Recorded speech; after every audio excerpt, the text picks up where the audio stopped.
Baldwin writes a lot about the idea or the experience of being a witness, and this is just one. I could have picked any number of quotes to tell you the truth. Like there's one, and he has this essay, this beautiful essay called "This Nettle Danger," and at the very beginning of that essay, he talks about how few true writers there are, meaning writers who really want to be true witnesses to their experience, because basically his point is that it's easier to live on the surface of things, that if you really plunge into your experience, you kind of assault your own self-image, and nobody wants to do that. So let's just kind of play around on the surface of things. So that's another one I had in mind. But the one that's in the book about the line between being a witness and an actor. Let me actually, just so listeners are oriented, I'm going to read it if you don't mind. I have it right here.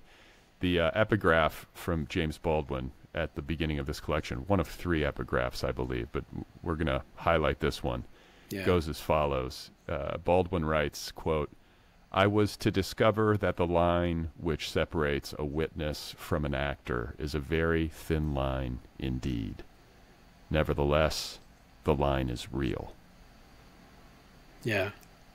So it's the witness to, I think it's interesting what you say, though. It's a witness not only to your surroundings and to the people in your life, but also a witness to your interior.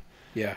Which is maybe the hardest kind of witness to be, right? Yeah, I think so. I think it is. I mean, the whole idea is just so thorny and difficult. So for me, even just the first part of that epigraph is worth dwelling upon, this idea that like being a witness itself,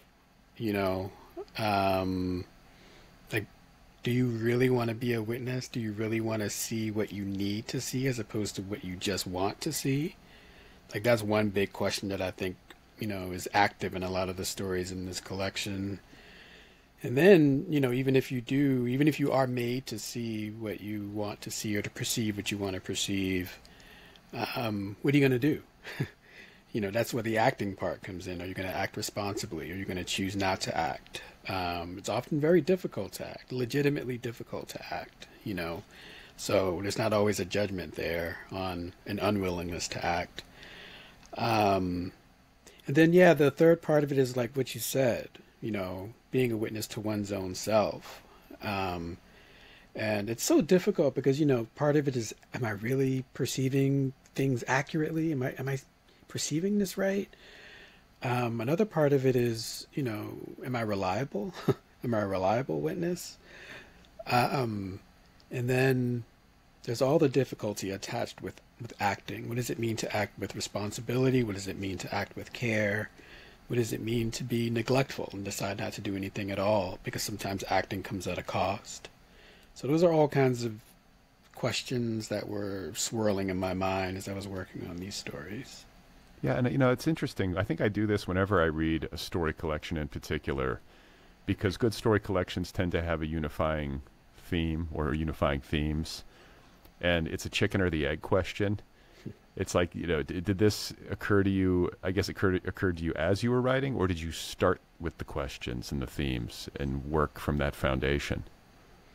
Yeah, this collection sort of emerged a lot differently than my first one.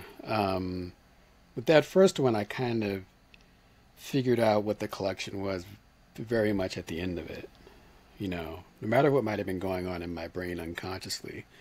With this one, I kind of figured it out in the middle of things. I would say a few stories in, I kind of saw what was going on. The title story, I believe, was one of the first stories I had written out of these. And so it's the last to appear in the collection. It's the last to appear. So the collection is sort of moving toward that story for sure. But I think my concern or my worry always about having an idea ahead of time is that it's going to be too limiting. It's going to constrain things, and maybe all the stories will start to sound the same, or you're hitting the same note over and over again. But I think I trusted that this was a capacious enough topic or question or area of inquiry that it could both unify the collection but also leave space for the stories to wander and be their own thing. Yeah, it's pretty broad. I mean, I think two things that occurred to me as I was reading, and this is just me. I'm sure, there are going to be plenty of takes and different ways to perceive these stories, both individually and as a whole. But two things that occurred to me was how much this is a New York and a Brooklyn and outer boroughs, I guess is what it's called. I've never lived in New York, but I think that's the right way to put it, right? It's very much got that place on its mind. It's very much a collection of place.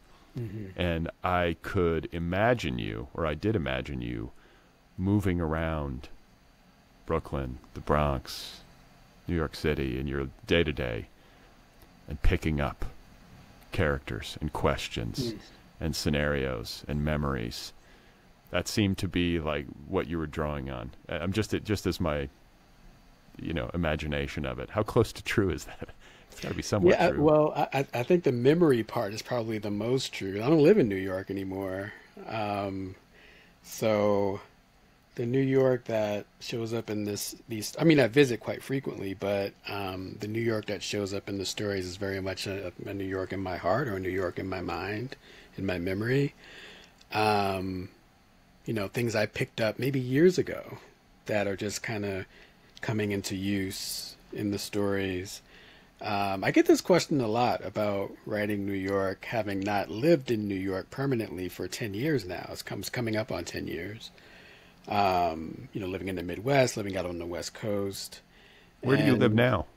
I live in Iowa City. Oh, okay. Yeah, where I teach. Got it. I tend to come back to New York for the summer, if I can. It gets a little expensive to do that, but if I'm able to, I like to spend the summer months in New York. But yeah, I live out in Iowa City, man, out by the farms. Midwest. That was a far cry from New York City, but I get it. I mean, it's kind of like, when writers are expatriated, they often write about the place they fled. They see it more clearly.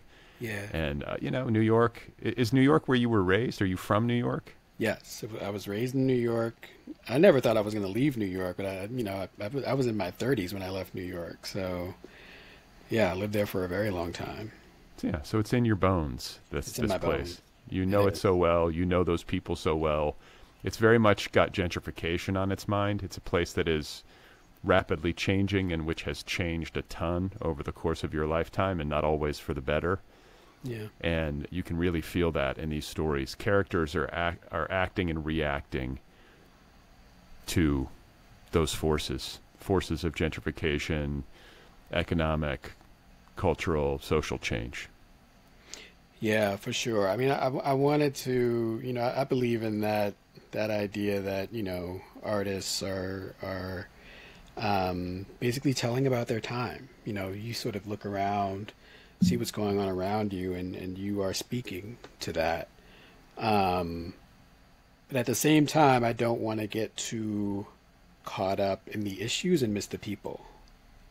So for me, it's very important that I get both, and that there's kind of the shadow of those forces that you're talking about, but that the stories are sort of solidly focused on characters who feel real, who are living their lives, who are trying to endure and thrive in the midst of all these things that are happening. Yeah, no, I like the way that it's portrayed across the stories, wherever it occurs. It never feels soapboxy, which is usually a mistake for writers. They start to kind of politicize and intrude on the story. And it feels true to life, too, because these issues and these forces that we're talking about and the ways that they affect your characters, they affect them in a manner that feels peripheral, which is not to say that they are not affecting them in important ways. But in real life, how many of us have the time or the energy to sit around dissecting the political minutia or the economic minutia or whatever that's embedded within these changes? We're just kind of feeling the effects and trying to navigate them as our lives are happening at full speed. And that's how it feels for your characters. Yeah, I think that's right. I mean, I think unless you're an activist by occupation or vocation or something. It's exactly what you said. People just endure. People just live their lives. People are striving in the midst of all these antagonistic forces that are out there, and they're still having day-to-day lives. They're still pursuing joy and pleasure and relationships and trying to pay the bills and feeding themselves, like all the everyday things that people have to do. So yeah, I want like I said, the shadow or the echo of those forces to be in the stories, but I want you to feel who each of these people are, most importantly. And another thing, I mean, we talk about place being, kind of a through line for this collection. Families, couples, relationships, parents, absent parents, extended family. This is very much a collection that is about relationships and family. Yeah. And they're so, each story is so distinct, and the range of people and experiences that you're depicting in these stories is so broad. It's very impressive. There's a lot of different lives, and yet it all feels so lived in. How did you do that? I mean, a lot of drafting, a lot of rewriting, taking your time. I think I sometimes feel, I teach creative writers, and I'm sort of aware of some of the pressures that they might feel as young writers and wanting to make their mark, wanting to emerge as writers of fiction. And there's a lot of pressure to rush, I think. There's a lot of pressure to sort of spit work out as soon as possible, the next thing and the next thing. And it's one thing if that's your speed, you just happen to work that way and you can write really well that way. But I think a lot of people can't. And people sometimes think that their work is ready long before it actually is. I could not agree more. And I think there's not only the ambition side of it or the perceived economic pressure of I've got to publish if I'm ever going to make it, and I've got to publish another book if I'm going to keep this thing going and continue to get the advances rolling in and continue to have my name out there. I think people feel that sense of urgency. It's not entirely invalid, but I think as well, I've felt this so many times trying to write, is just this urge to I just want it out of me. I want it done. I want to know that I want to externalize this. There's something sort of dreadful about having it be internal. And yet, I think it's a big mistake to let that inclination win out. It's much better to be patient and exacting and ruthless in your self-editing before you share work with the world, because it doesn't serve you and it doesn't serve the reader if the work is undercooked and you start feeding it to people, right? Yeah, I think that's right. One of the stories in the collection, Arrows, the earliest drafts of that story are from 2013. And it's a story that I would have liked to have been in my first collection, but it wasn't ready. And I had to face that. It was a little disappointing to realize that. But it was important to kind of let it sit. I put it away. I kind of forgot about it, which is sort of ideal, that kind of putting away where it really goes out of your mind, so that when you do revisit it, it's you see it with such fresh eyes. And looking at it again in the process of working on this collection, it made so much more sense. And I could see what was wrong with it. And I think it is a much better story now. But yeah, I had to just sort of take that L for a few years, and then wait for it to be ready, wait for me to be ready. I had to wait for myself to be ready, to prepare that story to go out into the world. So that kind of thing, is something, the kind of choice that a writer has to make. So I have read, and I think this will probably hold true across your two collections. I think when I read it, it was an interview that you did for your debut. but you were talking about the manner in which you draft and how you're sort of a plotter. Like you do a first draft, but it's the best possible first draft you can do. You've got to get each sentence right before you move on to the next, which I relate to totally because I'm the same way. I love it. Yeah. It's always affirming when I hear that there are other writers crazy enough to do it this way because it's slow. Yes. And like you said, I think in the interview itself, you're like, and even though I do it this way, I'm still going to revise it a million times. Right. You know, but there's something about me temperamentally where it just does not feel right to just make a big old mess. Like I try to make it as neat as I can. Yeah. Yeah, it's true. I'm facing this problem now as I'm trying to write a novel because it's really difficult to get through a novel being a plotter. But yeah, you know, it doesn't feel great to get to the end of a very slow first draft and realize it is still kind of a mess. But I think the kind of investment energetically, emotionally, rhythmically in terms of the sentence making that I'm putting into the prose is worthwhile in the end. You know, because I feel like I found the basic path. Like I'm sure that this is the path of the story. Now I have to make it sturdy and vivid and memorable and all those things that are really difficult to do. But it's just the way that I work, you know, and everyone is different. I would never impose my method on any other writer or judge any other writer for working differently. But for me, yeah, I need to write a slow, messy first draft and go from there. Yeah. How do you know? Like, I mean, there's two questions. Like, making these very important decisions about when a story is ready or not, being willing to take that L, like developing that discernment, that judgment, that patience. That's one question. The second part is a question as a follow-up to what you just said about making a story memorable and sturdy. Like, can you take on both of those? Like, first, like, kind of knowing when a story is done or not. Yeah, knowing when a story is done. I mean, I think when you feel sort of enclosed by the world of feeling of the story, and you don't feel any embarrassing gaps. I'm very sensitive to embarrassment when I'm reading my own work. You know, I'll get to page 5 and I'll be like, oh, this is horrible. And I'll know that that's a place I need to revisit.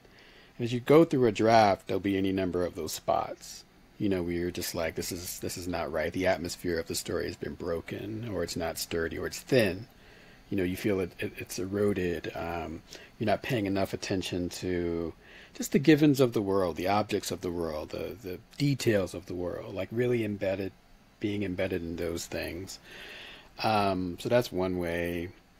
Then, like I said, like once those things are sturdy and the world feels solid on the level of detail and on the level of are the characters acting in ways that are psychologically plausible and interesting. Also, do the characters sound the way that you want them to sound? That's really important to me too. There's this idea that I came across. I think it's the writer Frank O'Connor who talks about this, that, you know, a lot of people talk about description in terms of visual detail. So you're walking down the street and you see, you know, an older woman or a little boy or whatever, and the idea is that the writer's eye will capture their clothing, the way that they walk, their hair, their eye color, and all that kind of stuff. And Frank O'Connor was basically like, I don't really notice that stuff. What I do notice very acutely is their other voices. And his idea, which I love and I often share with my students, is that everyone speaks their own language. Every individual speaks their own language. And as a test of character, like, can you get to the point where it feels like each character, even though they may in this book all be speaking English, are they all speaking their own English? Are they all speaking their own language? So for me, there are these little tests like that, you know. Does it sound like the character's making their sound, their authentic sound? Those little kind of weird, intangible tests are kind of what I use to help me feel like a story is complete. And then in terms of making a story memorable, I mean, I think this is probably tied to what you were just saying, but there might be other things that you do. memorable, sturdy. I think when you use the word sturdy, you're referring to structure. Yeah, yeah, for sure. With a short story especially, it has to sort of feel like all the threads of a story have been pulled through from beginning to end, you know, or that all the notes that a story is sounding get that choral feeling at the end of a story, you know. So part of a story being memorable is that sense of this is a complete experience. Like you've taken me in a very artfully crafted but not obviously contrived way. You've taken me on this journey, and it feels like everything in the story has led us here. You know, so a lot of it has to do with the ending, but obviously the ending isn't only about the ending. It's about everything else in the story too, right? It's the ending of those pages, the ending of that character or those characters' journey. Mm-hmm.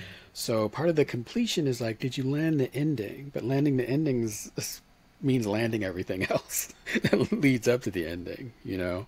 Mm-hmm. In fact, I'm going to be teaching a seminar on endings this fall, and I'm curious to chop it up with my students. Yeah, endings are hard. Endings are hard, and you know, to get them right consistently, that's like no mean feat. The best definition of a good ending I've ever heard, which I just repeat ad nauseum, is that it should feel both surprising and inevitable. Right. You know, it should have that like note of surprise, but also like, of course, you know. Yeah. And you know, you do an excellent job, and especially with short stories, because they can sometimes, I don't know, they take you to a place, like a kind of these smaller moments, like these smaller human moments or little moments in life of change or epiphany or whatever it might be. They play these strange notes, and it's very difficult to get it right and very easy to get it wrong. Very easy to get it wrong. So I'm curious to know, in the creation of these stories and the creation of these characters, there has to be a lot of delight for you in some of the surprises that come through the creative process. Mm-hmm. I know you're likely drawing on life, as we all do, you know, people we know, things we've experienced or seen or witnessed. But there are also probably things you're just pulling out of the air in ways that you're not even fully sure how it happens. Right? Yeah. Yeah, for sure. I mean, the surprises are so much of the pleasure of writing. We were just talking about endings, for instance, and I always want to be surprised by my endings. I'm not a writer who plots, who has an endpoint in mind and is writing toward that endpoint. Some writers are, but I'm not that way. And one of the acute pleasures for me of writing is sort of seeing the ending, the page before the ending, or even the paragraph before the ending. Like, you know what that final gesture is going to be. You know what the mood of it is going to be. Or if it's an action-based ending, you know what that final act is going to be. And that's great, because if the writer is surprised, it probably is more likely that the reader will be surprised too, you know, to go back to that equation that you were talking about. So yeah, that's a big part of it for me, being surprised by an ending on a bigger scale, but even smaller details, like little things that'll sort of burst into my mind, you know, like a particular kind of detail that I saw on a street somewhere in New York 10 years ago that can find its way, can find its place, locks into the story because it belongs there in the story. Yeah, that's really great. I love that. I love that feeling of pleasure and a feeling of surprise. There's something, there's a real intricacy to building a short story. Not that there isn't an intricacy to working in a longer form, like we're writing a novel, but it seems like every single little movement in a story is so critical. I feel like you can maybe get away with a little bit more unwieldiness in a novel that you can't with a story. And the word gesture that you used a second ago feels like the right word. You know, so often a great short story ends with something that is as small as a gesture or a mood. And yet, if everything that precedes it does not add up to that gesture, does not somehow inform that gesture, then the story doesn't land. The ending doesn't work. Yeah, the gesture can become totally empty, right? If it doesn't have the full force of an implication of everything that preceded it. You know, it has to be a gesture that feels like it's in relation to what came before. Right? Otherwise, it's just something that's straining for a symbolic importance or what have you, and in that never works. So I've talked about place, this being very much a collection that's about New York and outer boroughs and gentrification and the changes that go along with that. Talked about how this collection is very much about relationships, families, absences, people. And then there's also an elegiac, griefy energy to a lot of these stories. You know, a lot of these stories are very difficult in the sense that there are characters grappling with tremendous trauma and loss. But as a kind of undercurrent, there is also, and I felt this, you can, agree or disagree, but I think you're likely to agree that these stories are imbued with a lot of the energy that so many of us have felt over the past, say, 5 to 6 years in the United States of America, but also around the world, because climate change, this feeling of unraveling at that level that so many of us, like pretty much everybody at this point, is tuned into. I mean, when the ocean is 100 fucking degrees, and fish are just like washing up onto the shore dead. I mean, how much more evidence do we need? We're essentially boiling the oceans at this point. Yeah. And it's such a big problem, such a huge scale tragedy. Mm-hmm. It's very difficult to grapple with. Like, how are we supposed to react to this? Every day you wake up with it. Like, what are you going to do? At some point you have to sort of tune it out and go do your job, right? Yeah. And yet there it is doing its thing all the time. So there's that, and then there is, I think, an unraveling, which is not specific to the United States, but maybe was more acute here over the past 5 or 6 years, where there is this kind of fracturing of political and social contracts and decimation of institutions that I think many of us previously thought of as inviolable. Mm-hmm. And so how to live while that's all happening in the backdrop, and what are the implications for people in general, but maybe in particular for people of color in these stories. I think that the implications are not exactly the same for all of us across the board, you know, and so that's very much a part of these stories, right? Yeah, absolutely. I think it is. And trying to figure out how people are supposed to react to these enormous challenges and changes is a real question. I mean, just this week, right, with all the UFO stuff, a lot of the jokes on social media have been, basically there's sort of a confirmation that there are aliens or UFOs, and people don't seem to care because they can't afford housing, they can't afford their rent, they can't, medical costs are too high, they're like, whatever. I've got problems. I don't care about the UFOs. It's really funny. It is. It's striking. I was struck by the very same thing, and I saw a few people saying it on Twitter, but I immediately was like faving those tweets. I was such a fan because I was like, I'm sitting here, my mind is blown, because I was a kid, decades ago. Yeah. And I imagined, like, one day, what happens? Like, how are we going to all react when we find out that aliens are real? Because I think we all, or most of us, have an intuition that we can't be alone in this universe. It would be just mathematically improbable to an absurd degree. And here we are with, a former Air Force commander or inspector or whatever he was. I forget his exact title. A pretty straight arrow. Yeah. Under oath, testifying to Congress that we have recovered UFOs and the bodies of extraterrestrials. Yeah. And it was met with what is essentially a collective yawn. Yeah. I could not believe it. I know. It's an index of how bad things are. Things are really bad on the ground. Like, people's day-to-day lives are really difficult. And unless you're telling me that an alien is about to blast me with a laser beam right now, it's kind of like, I don't know. I have lots of other things to worry about right now, And so I think, I don't know. I mean, just thinking about that and sort of capturing that feeling of this time that we're living in. It's interesting as a writer, like figuring out how to weight things, what weight to give, various things.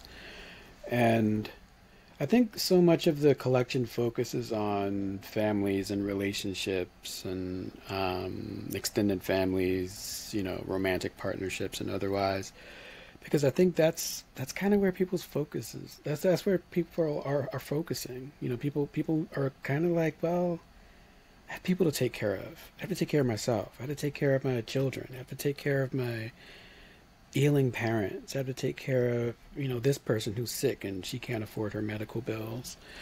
To all of a sudden turn from that and, entertain the implications of UFOs is sort of a turning away from something that's really important too at the same time, right? I mean, on one level, it's totally shocking that there has been this collective yawn, but on the other hand, it makes so much sense to me because it's like I said, it's an index of how difficult life has been for so many people. Yeah, I guess I just didn't anticipate it. I think in my child's mind, I was like, there's going to be people in the streets looking up into the stars, and falling to their knees, and religious institutions are going to crumble. It's like, nope. People just went to their job, dealt with their kids, like you say, and just day to day. And I think a lot of people probably didn't even see it. I mean, so many people are so busy, they're tuned out. It's true. Yeah. And, look, we have one or two other kinds of apocalypse going on, so it's like, I just add it to the pile, put it in the to-do list. We'll deal with that one later. I think there is now the Brinkley law that one human being can only deal with one apocalypse at a time. As it turns maybe out. maybe two max. Yeah. So, there is that. And I was thinking of the story, I think it's called The Happiest House on Union Street. Yeah. When we talk about these forces, just climate change as one apocalypse and this kind of thing that's always in the background kind of haunting us as we go about our lives.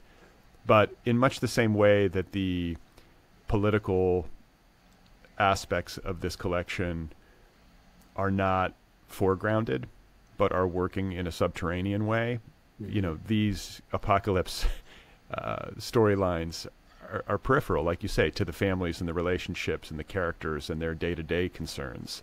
So in The Happiest House on Union Street, there are these pumpkins on the stoop. It's fall, right? And these pumpkins are soft and mushy and sort of wilting in the heat in ways that I think many of us recognize. I live in Los Angeles, so wilting pumpkins in October is something I've seen before.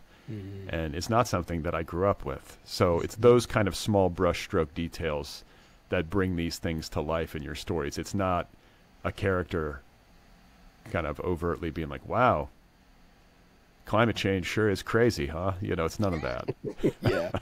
Yeah. That's just not my approach. I mean, I think there's a lot of really interesting climate fiction going on, and there are writers who very skillfully tackle that issue in a more head-on way, and I'm glad that we have those writers. But yeah, this collection is just the angle of vision is a little different here.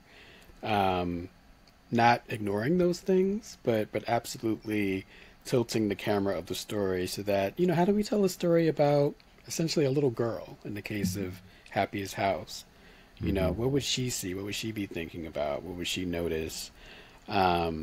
To her, the rotting pumpkins are an omen, but an omen of something much closer to home. It's like maybe something's wrong with Dad and Uncle, right? But of course, it's related to these bigger issues as well. Yeah, no doubt about it. And so we've got New York, we've got the families and the relationships, and then we've got these kind of larger apocalypses, that kind of energy and the political fracturing, which is even maybe more subtle than the climate change. The just brief comments or observations in passing, but it's still very much felt within these stories as you read. And another thing is loneliness. In reading just kind of like a jacket copy description of this book, I think it's useful for listeners, especially those who have not had a chance to read yet, to note that these stories feature characters who strive to connect, to remember, to really see each other, and they often fall short. And this is something that plagues me, or not plagues me, but it is a recurring concern of mine as a human being. Like, forget about my reading life, but just my day-to-day life. The ways in which human beings fail to show up for one another and to see one another, to bear witness to one another, not only at the surface level, which, you know, is where if we do bear witness at all, it is usually at that level, which we talked about earlier. But to actually bear witness to the suffering and the interior lives of others in a meaningful way that is connected to action. And as I say this, and it's because she just passed away, I think of Sinead O'Connor, who was so open about her struggles with mental illness and was so obviously wounded and dear and big-hearted. You know, she was kind of saintly in a way. You know, and for creative people, so many of whom struggle with mental illness and have a lot of deep wounds and have a lot of connectivity to their interior lives, you know, I think that her loss is felt especially acutely. And I think what occurs to me is like, wow, she was open about her struggles. Everyone knew that she was struggling. And yet people, and she had a therapist, as I understand it. I mean, I don't know all of the details, but it's like we lost her. You know what I'm saying? Like, people could not, even though she was so kind of like hard on her sleeve about this stuff, people couldn't effectively be there for her. Yeah. And it makes it so heartbreaking. You know what I'm saying? To know that, like, you know, we knew and we still didn't act properly or effectively. And you know, at the same time, it's really hard to do that, especially for somebody who is struggling so acutely with mental illness. Like, I could very easily see myself screwing that up. Not because I want to, but just because I don't know what the right thing to do or say is. And that's part of the human experience, right? When we're confronted with really difficult situations and really deep human suffering. Yeah, it's true. And, you know, the result of losing her, it is heartbreaking, but I've also seen a lot of expressions of anger that we lost her, and I totally understand that too. You know, how could we? It's this question of it's outrage that we lost her. You know, that she couldn't be helped in the way that she needed to. I totally understand that feeling of outrage. I totally understand the feeling of being saddened or heartbroken by it. As you said, it's difficult, you know, not, sometimes depending on the circumstances, you know, people absolutely should have done better, but sometimes it's just really difficult. You know, I feel like that question of how to help others, or questioning how much you could have done is, a question that is very close to my heart. I feel like I'm really close to people who, are suffering in particular ways, you know, whether be it mental illness or other kinds of illnesses. And my constant question to myself is, am I doing enough? What should I be doing? Why am I not doing more?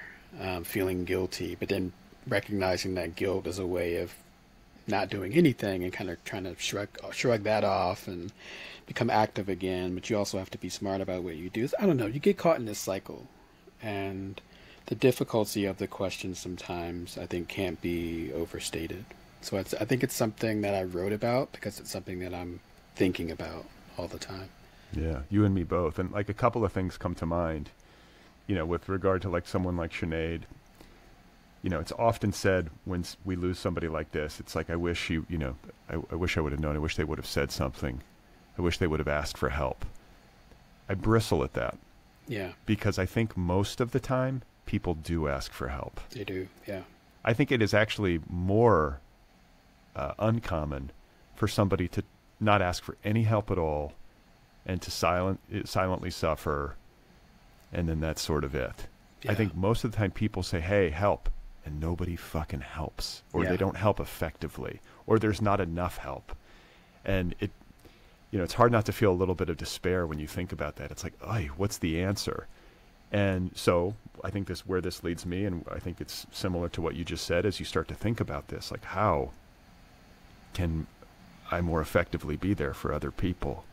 especially when they're struggling? How can I make sure that I'm seeing them in their lowest moments, or in moments where they might be trying to hide, how they're really feeling? And to kind of flip it, sometimes you and I are struggling. We all struggle, right? And we need help. Right. And I have felt this before, where you're like, where are people, and why aren't I'm asking for help? It's not coming, and it's very frustrating. And then I think to myself, like, maybe it's not coming because most people out there are struggling so bad on their own. They don't have the wherewithal. They don't have the energy and the heart energy to be a helper because they're overwhelmed themselves. And so then it's like, okay, so if that's true, or at least partially true, how do I take good enough care of myself, my heart, my mind, my spirit, so that I can be a person who actually, amid all this chaos, has the ability to effectively be there for others? Yeah. That's the cycle that I'm on, Yeah. I mean, it's such a thorny question. I mean, this is why the systemic aspect of it is important, right? Like, if you have such a gross concentration of wealth, if you have most people struggling to even get by from week to week, it's hard. Like, how do you tune yourself to caregiving, right? How do you tune your heart, your ear, to be alert to when people need care, when you're barely getting by yourself, So that part of it is really important. And then, what are our values, right? So coupled with the systemic issue, it's like so much of the messaging is, you have to be a certain way. You have to be tough. You have to be prosperous. You have to be what have you. And it's so easy for your ability to give care to be short-circuited by these messages that you've internalized about what kind of person you're supposed to be, There's so many factors with this, and it's hard to kind of peel it away and look closely at, what the issue is, because it's so intricate. It's so intricate and upsetting and overwhelming. And, that's why a lot of people, sometimes I have this conversation with people, and sometimes we get to a point where it's like, I can't talk about this anymore. We just have to, we've gone far enough. We need to kind of set this aside for now, because it's so bone weary, exhausting. Like, it feels like an assault on your person to have to think about these issues. And it doesn't have to be this way. The question of caring for each other is difficult enough, right? Just period, to give radical care to people. But when you compound that with with the way our society is constructed and everything like that, then it just feels impossible and enraging. Yeah, it's interesting, this issue of what to do and how to be. And, just with Sinead on my mind and on my computer screen all day long, because there's all these really touching eulogies and people expressing themselves in ways that probably would have really deeply touched her, I have to believe, and maybe surprised her a little bit, like the depth of feeling that people have. But I've imagined myself, as I will often do when I'm confronted with something awful like this, I'll get into these kind of dream modes or daydream modes where I'm fixing it. Like, how could I have been there? What if I would have been there? Like, what would I have done? Or if I'm confronted with someone who's in a similar boat. And I think really she needed serious medical help, medical intervention. I don't think I'm qualified.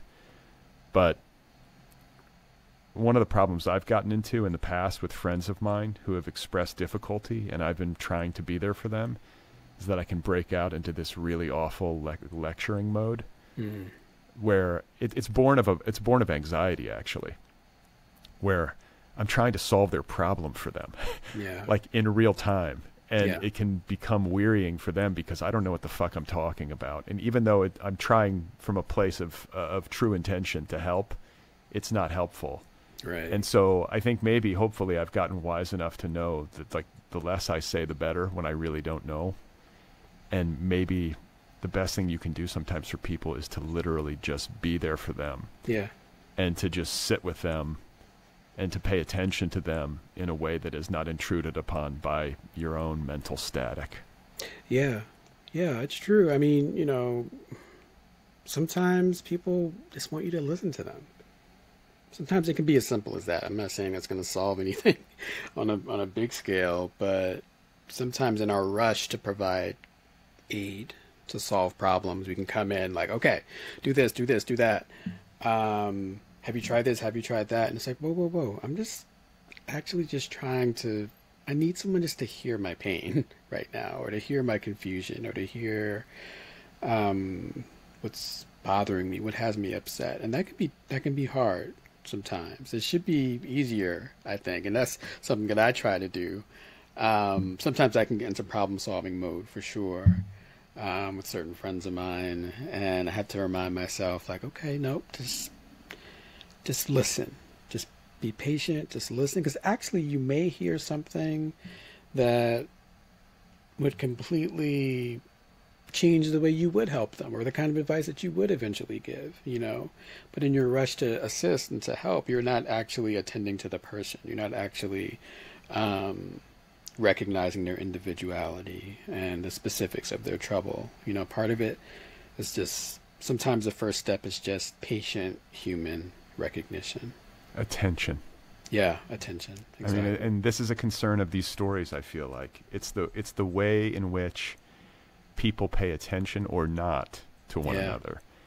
And it's very easy. This is part of the problem, like with humans. Is the ways in which we are so caught up in the static of our own minds and our own lives and emotions and concerns that we miss each other. Mm-hmm. Even at close range, somebody in your own household, somebody with whom you are intimately involved, a coworker. Yeah. We just miss each other. And that's another part of the cycle for me, is that I go through all these ruminations. And sometimes I can be feeling aggrieved, like, well, people are missing me. And where I always get to is, but I miss people all the time in ways that I'm not even aware of. Like, how often do we miss something in somebody and we never even find out that we missed it? I know. That haunts me. No, it haunts me too. Like the number of times I've had to, be confronted with my own insensitivity. I'm just like, oh my God, like what was I doing? Like, how could I not have paid better attention or been more thoughtful? It's shocking to confront, the worst tendencies of yourself, which is part of what that Robert Stone epigraph I have in the book is alluding to. Like, we all have nemesis inside of us, right? Be an eyewitness to this too is what I appended to that. And it's just like, like you look out and be attentive and be a witness to what's going on around you, but also take stock of yourself and take stock of your capacity for failure, for insensitivity, for, just shutting down your attentiveness. That's an important part to being a witness too. So how in real life? I mean, I imagine that writing these stories is an exercise in exploring these issues and maybe trying to hone your attention on people and circumstances and relationships that might have some line of connection to your own life. And I just think writing fiction in general is an excellent way to slow oneself down and to bear witness to the subsurface stuff, right? I mean, it's pretty hard. It's pretty hard to write good literary fiction if you're operating entirely on the surface. I mean, maybe somebody's done it, but I feel like that's sort of contrary to the point of writing literary fiction in general. In your real life, in your actual lived life, because you seem like a pretty contained, chill human being. Maybe this is just your podcast mode, and you're erratic and excitable, when you're not talking to somebody in an interview. But I'm just wondering if you have developed strategies, or there are things that you do in a kind of ritualized or disciplined way to try to make sure that you are staying tuned in. Yeah, I think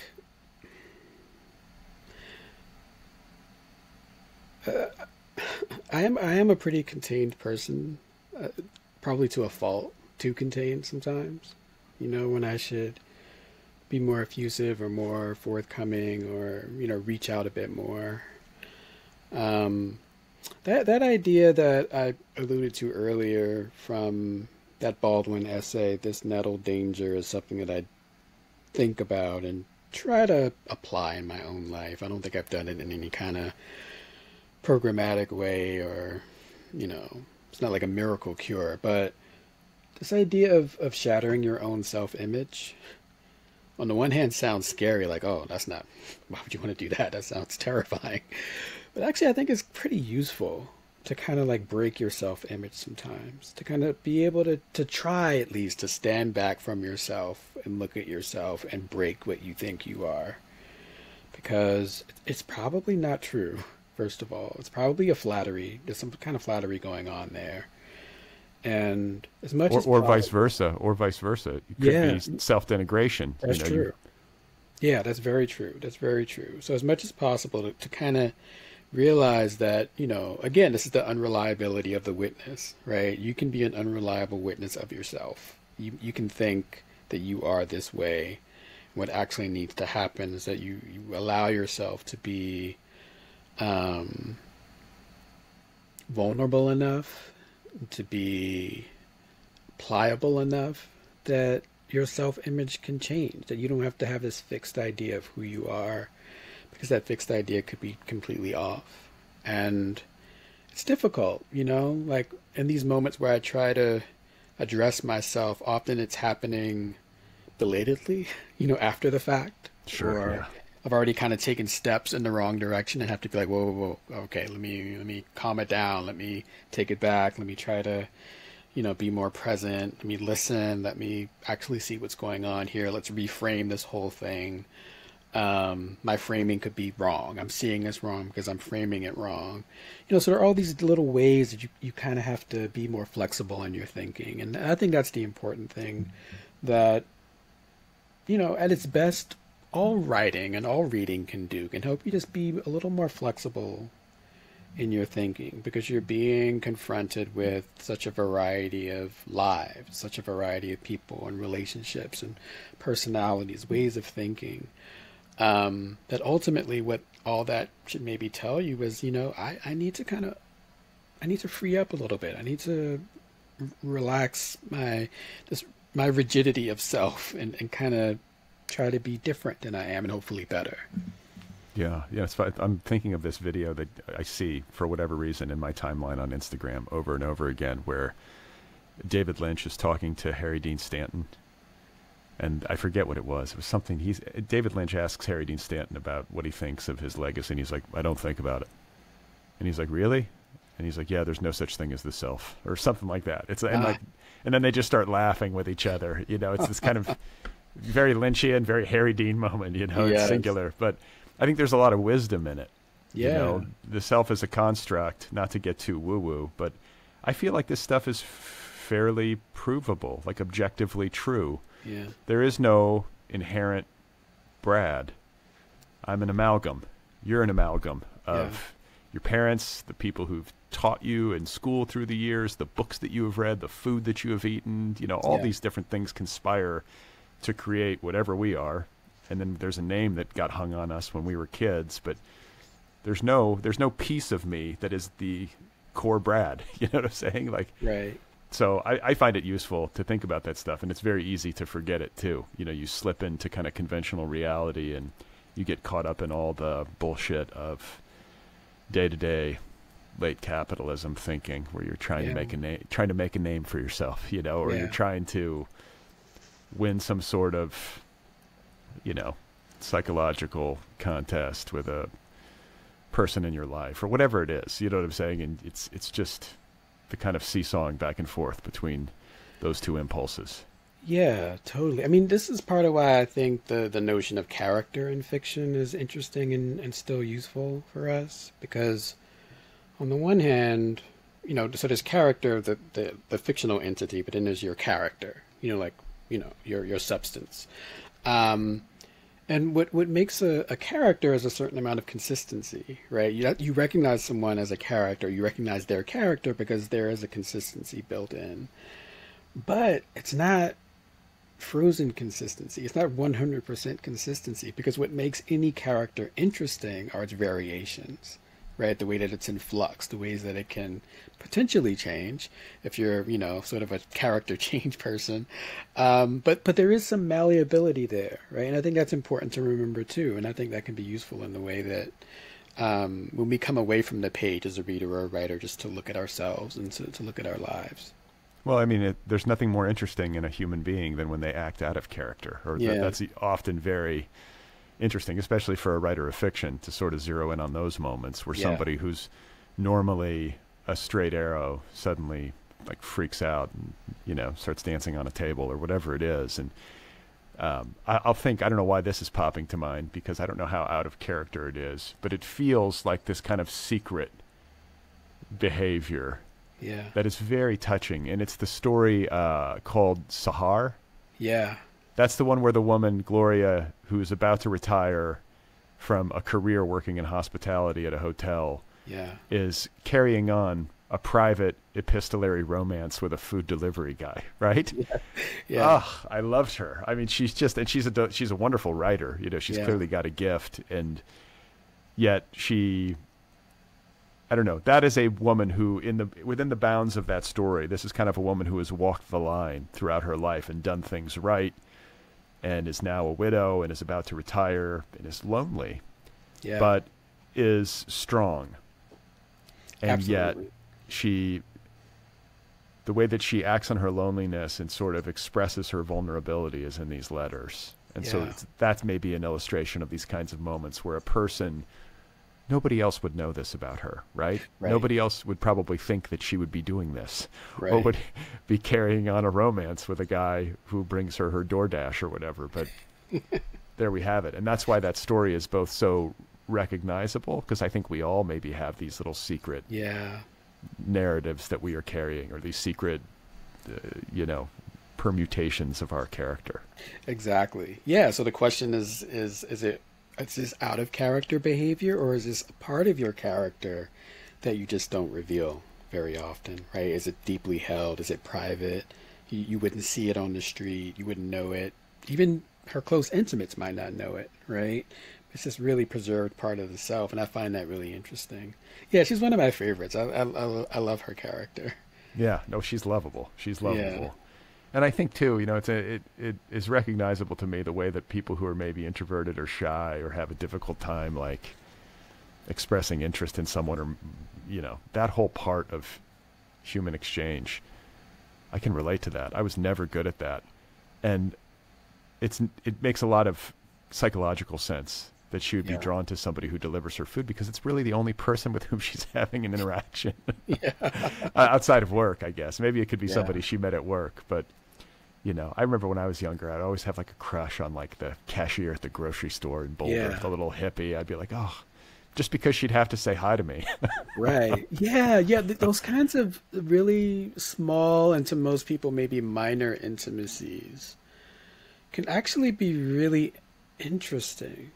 I'm interested in them, like folks you kind of brush up against and very glancingly. There's nothing there really. But because you have semi-regular contact with them, you do feel like there's some kind of spark of connection, or you can start to imagine that there's one. And there's something kind of beautiful in that, preserving the innocence of it. You can just kind of, your imagination and your thoughts and your feelings, your sense of yourself as having an audience can all be sparked by just these chance encounters with people, whether it's a cashier or a delivery driver, a UPS worker, whoever it is. I have to interject here, because the story that hit me the hardest in this collection is the one that you just referred to. It's called Bartow Station. Yeah. And because I'm from Southern California, I can't stop calling it Barstow Station, but I'm going to refrain.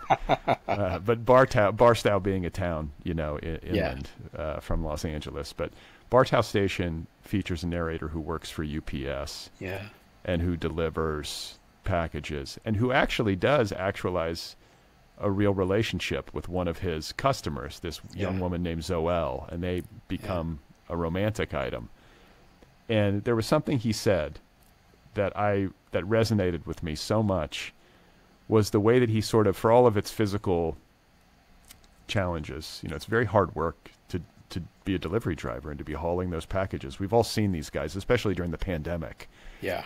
You know, like sweating bullets, especially in the summer. No AC on those trucks. No, and they're carrying heavy boxes, and even if it's on a dolly, I mean, my lower lumbar like hurts just thinking about it. Yeah. You know, and so anyway, this guy, you know, challenges aside, starts to actually enjoy the work at that level, at this level of having these like small exchanges with people, especially on a repeat or regular basis, where he gets to become just like a small positive moment in people's lives. Yeah.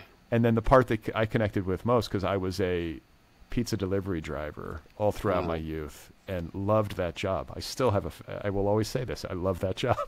And I loved it for that reason, is that people were always happy to see me because I was bringing them a pizza.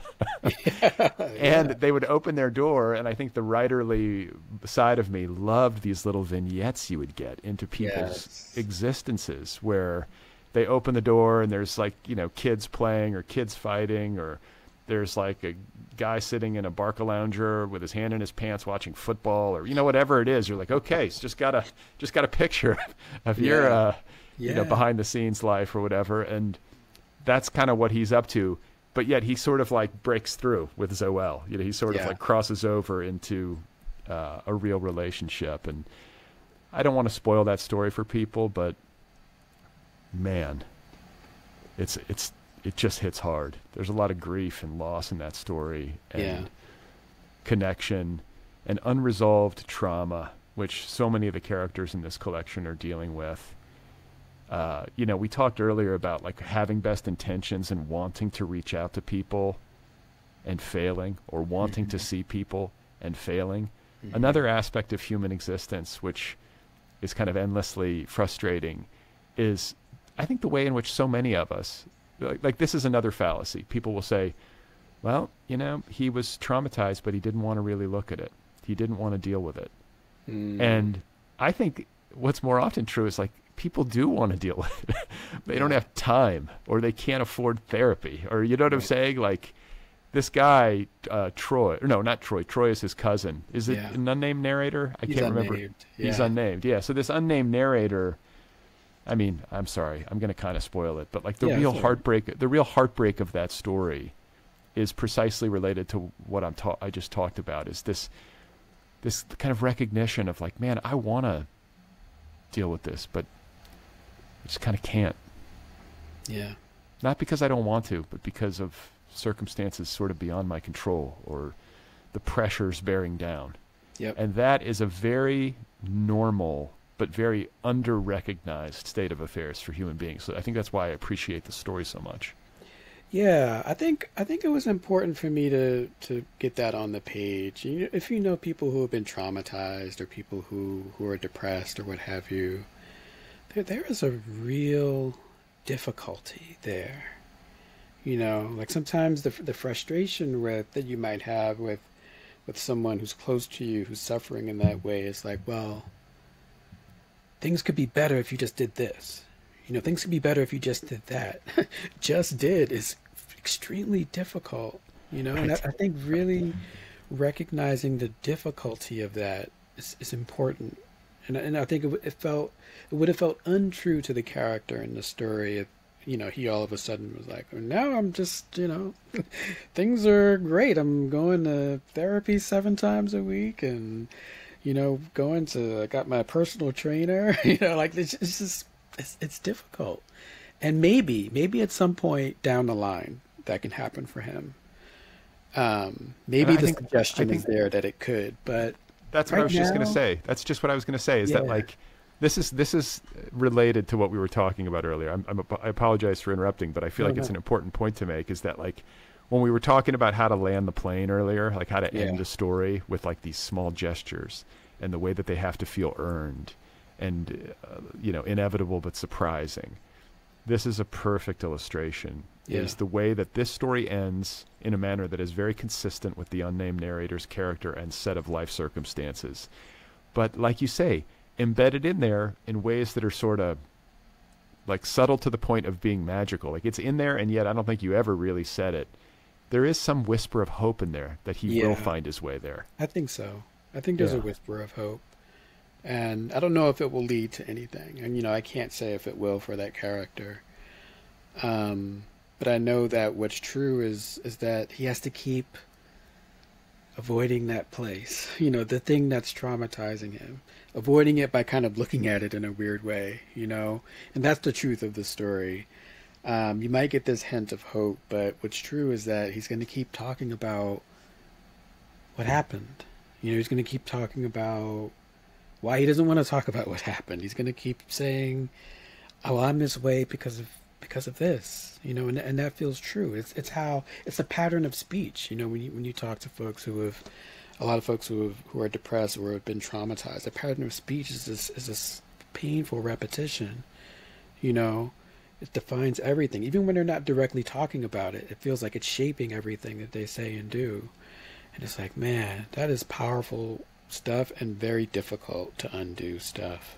And I feel like that had to be in that story. Well, I mean, we all go through trauma if we live long enough. And I think what you're talking about is how we kind of build our identity, or at least a significant part of our identity from those things, because they're so formative. Feels fairly natural to me. And yet, I think there are people who, to greater and lesser extents, find ways to transcend. There are people, I think, we see examples of people who've gone through incredibly difficult, awful stuff, who somehow have found their way to a positive outlook in general. You know, and then there are people, like I had this, I use this as an example because it was very stark for me. Like years and years ago, early in my career, I was working as a journalist, and I was covering the .com boom, like the first one, like 2000 or whatever it was. And I had to interview young people, like young working people in their 20s who had kind of ridden the roller coaster of the boom in San Francisco. And I talked to one guy who had lost like $40 million. And I talked to another guy who had lost like a job where he got paid like $200K a year and got to drive a Jeep Cherokee. And the guy who lost the $200K and the Jeep Cherokee was way more fucked up than the guy who lost $40 million. Wow. Yeah. And I was just like, okay, so there's different ways of processing this. Yeah. I don't know exactly why. I think the guy who had lost the $40 million had subsequently gone on to do quite well, so maybe that was it. But probably had a lot to do with it. Yeah. You know, the other guy was, I think, maybe on rockier terrain. But the point is that, you know, it makes sense to me that we would build our identity from the most difficult things that we have been through, but it also makes sense to me that there are different ways to respond. And maybe like the whole point of life is in how we respond in some sense. Yeah. Yeah. And I think, you know, like the character in that story, I think that part of the response was actually the pursuit of this relationship in a way. Like, oh, I can do this. This is sort of a glimmer of something good in my life.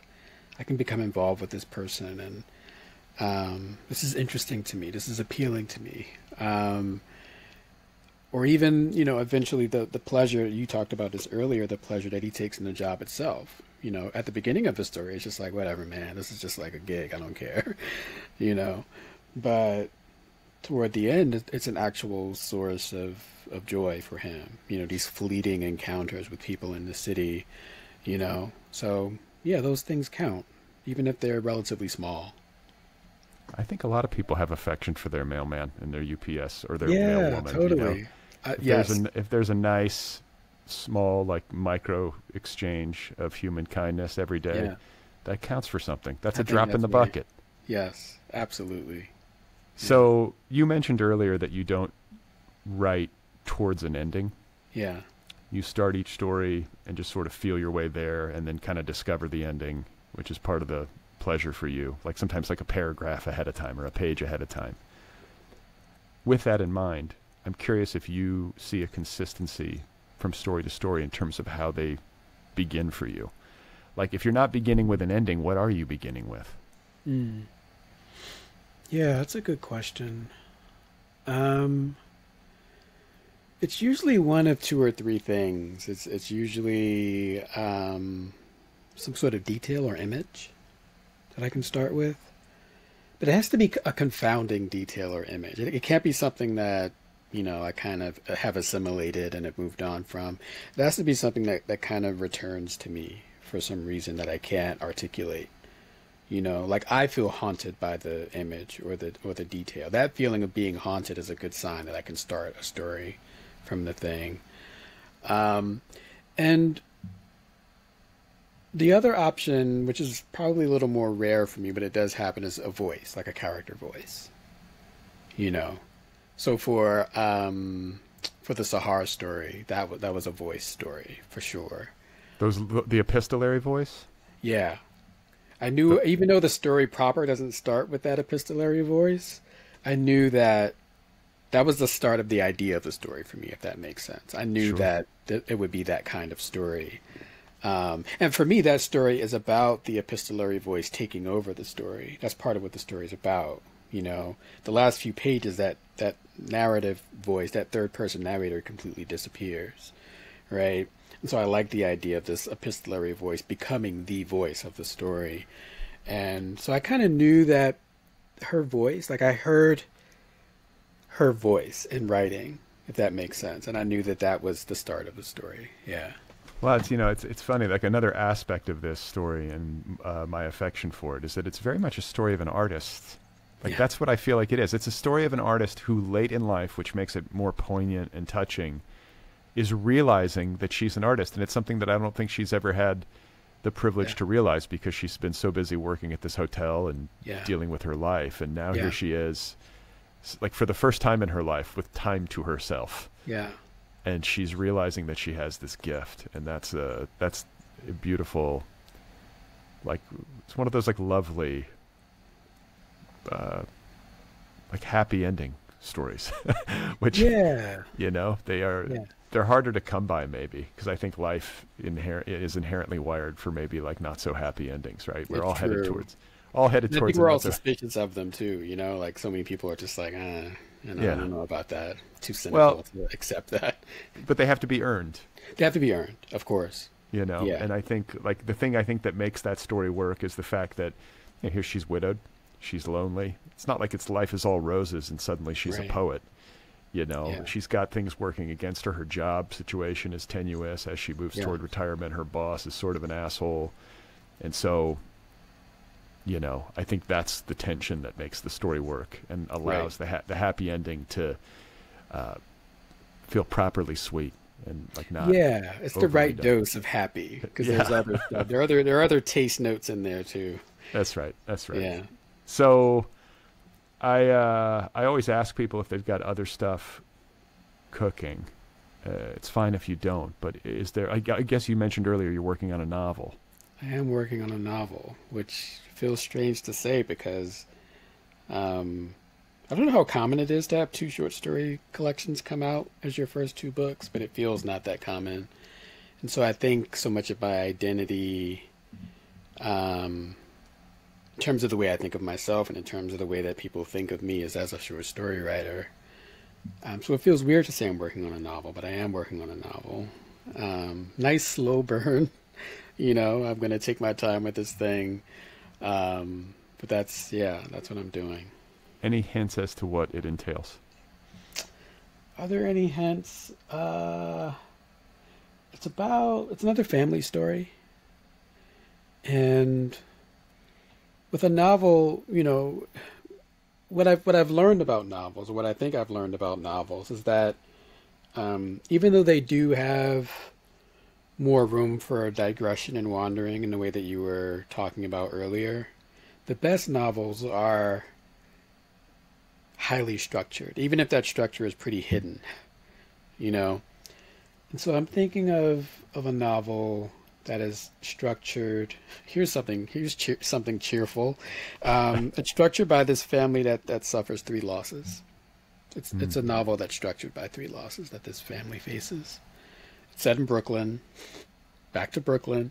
Uh-huh. I think the time span of it is starting to grow a little bit. So maybe from the early 90s to the present, perhaps even beyond. We'll see where it goes.